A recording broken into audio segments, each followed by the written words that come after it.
Hello and welcome to the Sunbirdcrochet Podcast. My name is Claudia and I'm coming to you from Germany.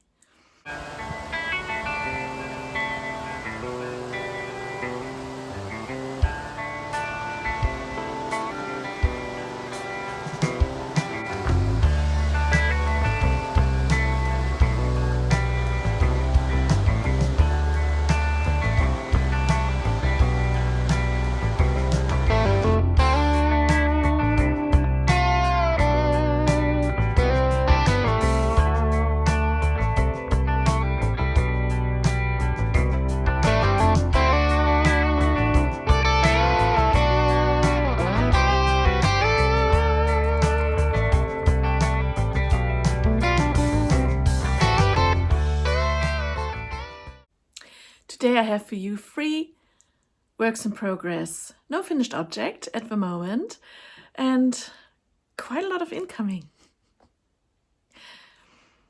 So I would like to start off with, what am I wearing? I am wearing the ballerina cardigan, pattern by Agnieszka Reduc, I believe. I've made it in a cotton yarn from Junghans Wolle, and it has featured in one of my previous podcast episodes. So if you want more details, then have a look there. And I'm also wearing, made from the leftover yarn, the lazy polka dot top, a pattern which I've tested for Clarissa, who is Crochet Cakes. It has 2 parts. These are the little raised dots, and this is a wonderful lacy panel. Yeah, I've changed it slightly because I've added some length using short rows and a ribbing in crochet. Oh, and this is amber. This is an heirloom from my grandmother. Hence the look of, well, looking like a granny. Speaking of which, let's go on and have a look at my whips.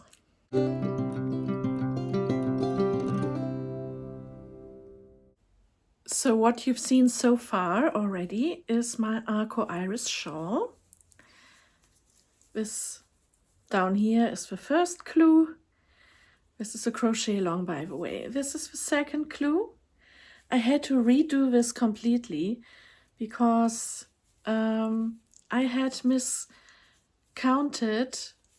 the stitches I picked up here at the bottom, and then I had too many of these lace designs up here. But now it's done and dusted, and clue 3 has dropped, so I'm looking forward to continuing with part 3 of this crochet along. It's a year-long crochet along by Expression Fiber Arts. I haven't blocked this yet.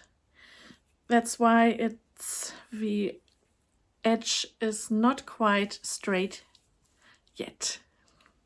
Now, since I was waiting for clue 3 to drop, I thought I would start a new project to keep me company in between. And this is living here in my bowl. I had gone to the Parfuret recently and I bought there a ball of Poema yarn,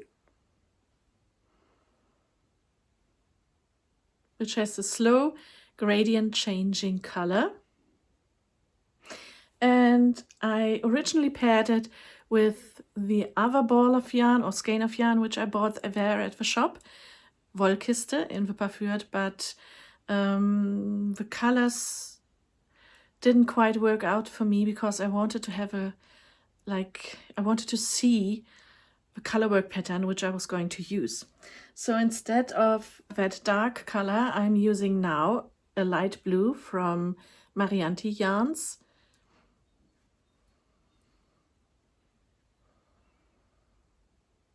And I haven't come very far with this project yet, but you can see it works well with all those colors, and I think I will still see the pattern.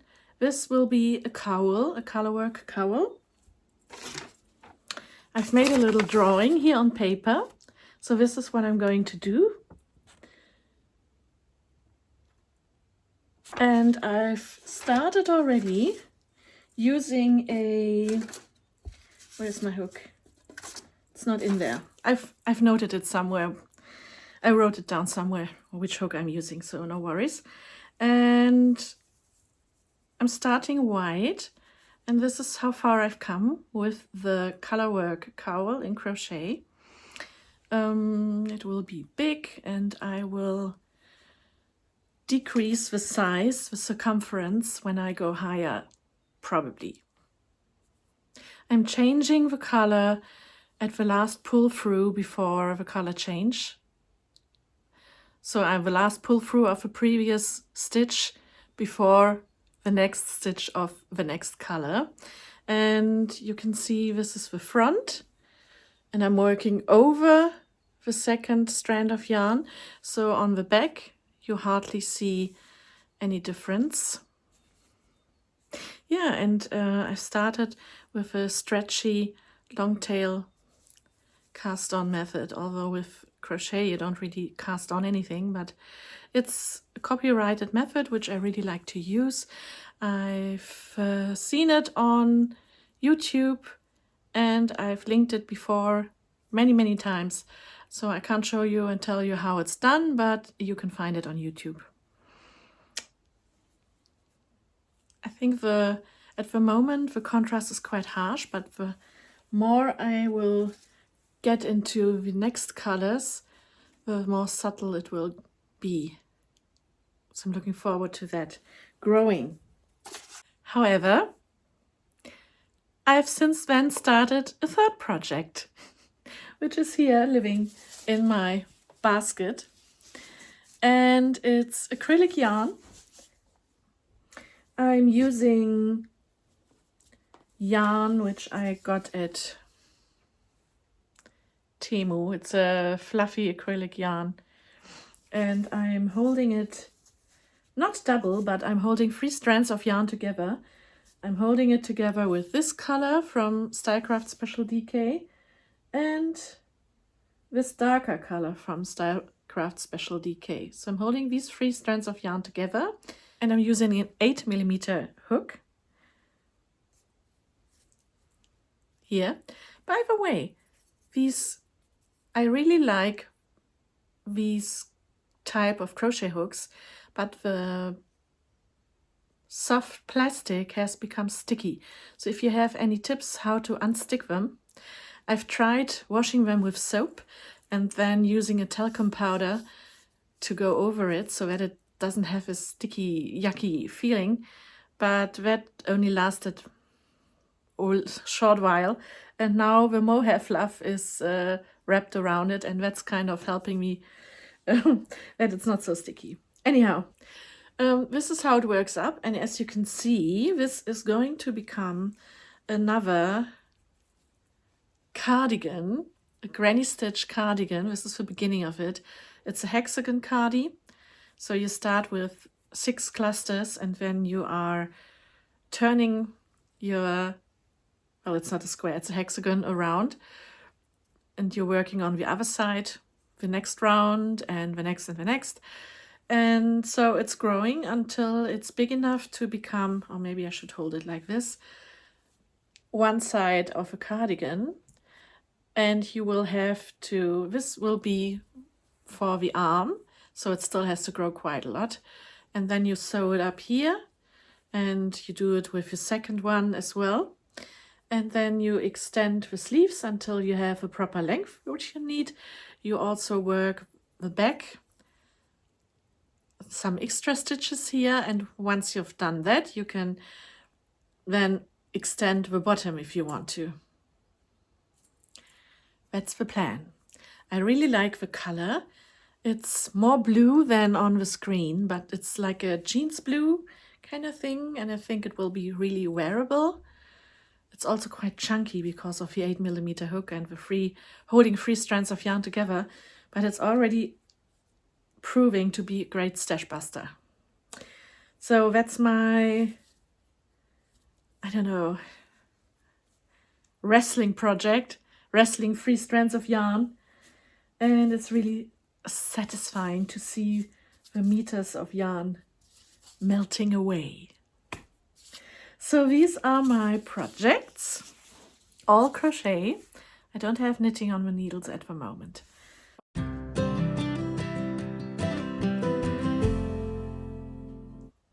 Let's talk about incoming.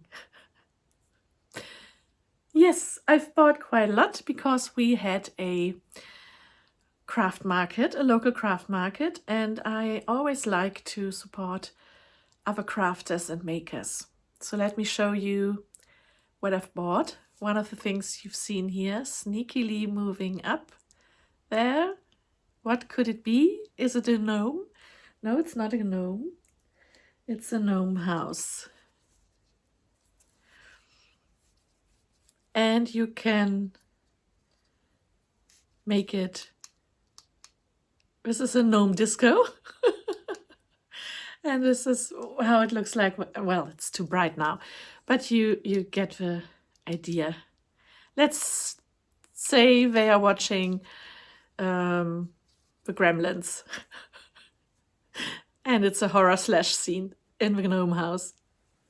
So this is needle felted. I'm going to switch this off. Maybe you have epilepsy or something. So wait a second. That out, off. So this is the entrance. She has added a little button there. And this is all needle felted. Oh, inside here is just a little jar with a light chain. And you can take this off here, the top. And she had many of those in many different sizes. And I really liked the look of those. Quite whimsy. Oh, there's a little gnome. Yeah, so this is one of the buys. Something which I've bought. And also from the same person, I've bought something for Easter. Also, she had those in different sizes and colors. And I've bought this Easter egg. I think it's really beautiful. It has flowers on one side, and then on this side it has mushrooms, quite psychedelic mushrooms. So there you go. An Easter egg, also needle felted. And I've added a little, what do you call it? I'm using this as a hook to hook into the lampshade. So it's hanging down from my lampshade. And I really like that. So that's the next thing. And then I couldn't resist. I haven't found a place yet where to hang it up. But she's a real artist, I must say. And I've bought an embroidery frame with a landscape and with sheep and flowers. And I think this is really, really beautiful, isn't it? It reminds me of the fields in Exmoor.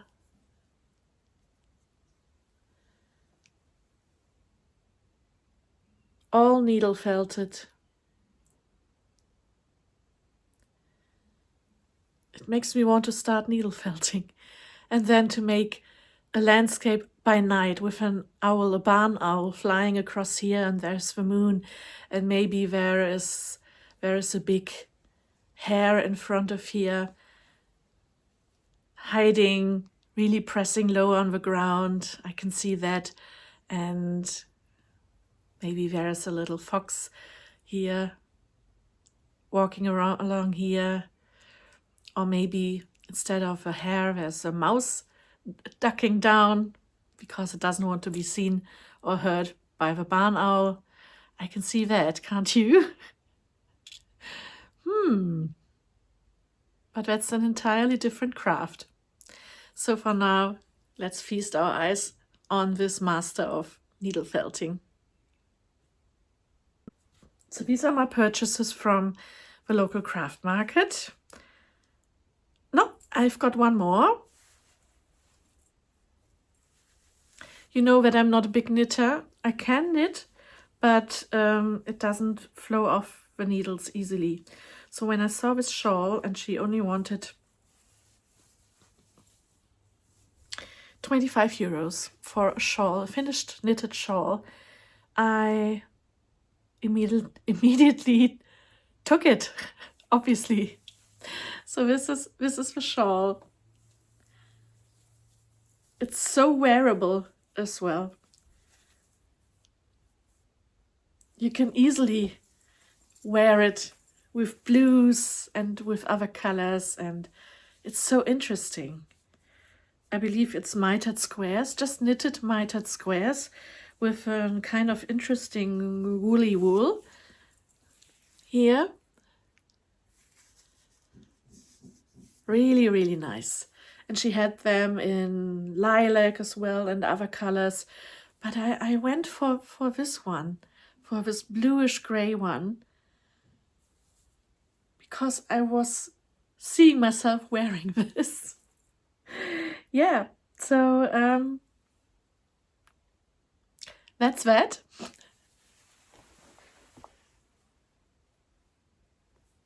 I think she only sells locally, so I can't even tell you a shop name or something.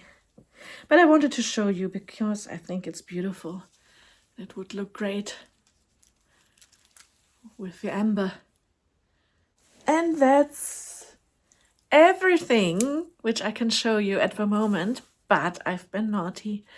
I've bought myself another deep hole of crafting. I bought myself a sewing machine. It's a Bernat B77, which is a Swiss company, better known as Bernina, but the Bernat is a kind of sister, is like a daughter company or something like that. I'm not sure, I haven't read into it so that deeply, but it looked like a really nice sewing machine. It had been returned by a previous owner. They bought it in October last year and they returned it, and it still has guarantee. And because it had a previous owner, I got it for 400 euros less. It's still quite expensive because it can also embroider. It comes with different sewing feet. Well, I don't know if you call it like that in English, but I can do freehand quilting with it. So my idea is I want to start making art quilts. Don't laugh at me. Don't laugh at me. So far, I've mastered to fill a spool, thread the sewing machine, and to sew a straight line. But I'm getting there. You know, I could have used the sewing machine from my mother, but I really want to have my own machine because you need time. You need to spend time to get to know the machine. You need to know the tricks, the hand movements, and all the little things. And if it's your machine, it's different than someone else's machine. You can do the programming, the setup of the machine according to your needs. And well, my mother's machine is 15 years old and it won't last forever. And now I have my own machine, which is 1 year old, not even. And it has a sewing assistant. I can tell, or I can say to the sewing assistant, I have this kind of fabric and I want this kind of stitch. And then it does all the rest by itself. All I have to do then is to sew the project. That's the idea, at least. I hear you all laughing at me. Yes. Yeah. And that's the beginning of my sewing story. And I have already purchased so much fabric in the past. I've got a lot of stash in that regard. And I also purchased a little steaming iron, like for pressing down the seams when I do quilting, patchwork. And I got myself some really good thread by Gütermann. This is coming in the post in the next couple of days. And I just can't wait to start my whole sewing journey. I have sewn in the past on the machine of my mother, but that's a different story, you see. I'm starting now fresh with my Bernette B77.